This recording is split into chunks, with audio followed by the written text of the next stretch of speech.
ഒരു ഗ്യാസ് സിലിണ്ടറാണ് വരുന്നത്. കടകളിൽ നിന്നുള്ള അവശിഷ്ടങ്ങളാണ് കൂടുതലായിട്ടും. വലിയ വലിയ മരങ്ങളും തടിക്കഷ്ണങ്ങളൊക്കെ ഒഴുകി വരുന്നുണ്ട്. വലിയ വലിയ മരങ്ങളാണ് വരുന്നത്, ദൃശ്യങ്ങളിൽ കാണാം.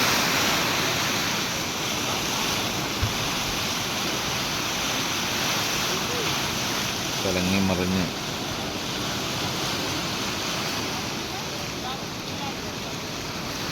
ഒഴുകുകയാണ്. പനങ്കയം പാലത്തിൽ നിന്നും 6 മണിക്കുള്ള ദൃശ്യങ്ങളാണ് കാണുന്നത്. രാവിലെ 6 മണിയാണ് സമയം.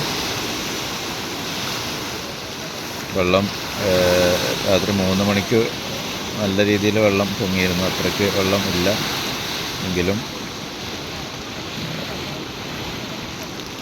വെള്ളം കൂടാനുള്ള സാധ്യതയുണ്ട്. ഉരുൾപൊട്ടലിൻ്റെ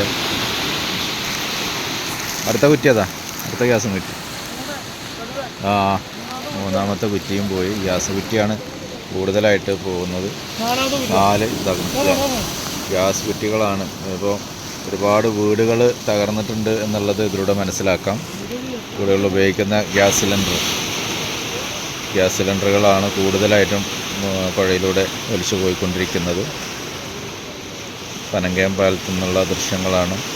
രാവിലെ 6 മണിക്ക് ശേഷമുള്ള ദൃശ്യങ്ങളാണ് നമ്മൾ കാണുന്നത്.